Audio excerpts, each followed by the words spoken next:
Coming back to the point of the military engagement, হাসনাতের বক্তব্য খুব পরিষ্কার।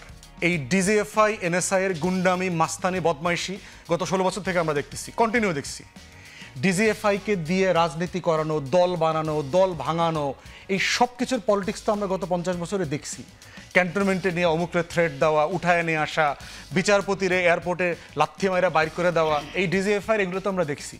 প্রশ্ন হচ্ছে, টার্কিতে, ইজিপ্টে, পাকিস্তানে ওখানকার গোয়েন্দা সংস্থার এই কাজগুলো যেটা হয়েছে, তারাকে রাষ্ট্রকে করতে দেয়, রাষ্ট্র গড়তে পারে নাই তারা। অতএব এই গণতন্ত্রের যাত্রা যেটা আমরা শুরু করেছি নতুন করে আবার গত অভ্যুত্থানের পরে, বাংলাদেশকে যদি আবার রাষ্ট্র বানাতে হয়, keep them out of politics. Armed ফোর্সেসের সিনিয়র লিডারশিপকে বলছি, গোয়েন্দা সংস্থাগুলোকে বলছি, for God's sake get out of the politics. This is not your business. ব্যবসা করা যেভাবে আপনার কাজ না, রাজনীতিতে মাথা ঘামানো আপনার কাজ না।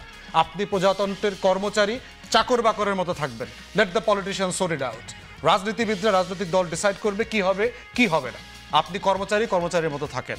অতএব, এবং তার বক্তব্যগুলো দেখেন, সেনাপ্রধানের বক্তব্য, চুপ্পুর বক্তব্য, ভারতের ফরেন মিনিস্ট্রির বক্তব্য, ভারতের সেনাপ্রধানের বক্তব্য, একে শব্দে শব্দে মিলিত হয়ে যাচ্ছে ইনক্লুসিভ পলিটিক্স। ইনক্লুসিভ পলিটিক্সের কথা 2014-তে মনে ছিল না, 2018-তে মনে ছিল না, যখন এই আর্মড ফোর্সেসের অফিসাররা, পুলিশরা মিলে রাতের ভোট করে দিয়েছে, তখন বাংলাদেশে ইনক্লুসিভ পলিটিক্সের কথা মনে ছিল না। 2024-এ মনে ছিল না যে ইনক্লুসিভ পলিটিক্সের কথা। এখন কেন আওয়ামী লীগকে পুনর্বাসন করতে গিয়া আমাদেরকে ইনক্লুসিভ পলিটিক্স শেখাচ্ছেন?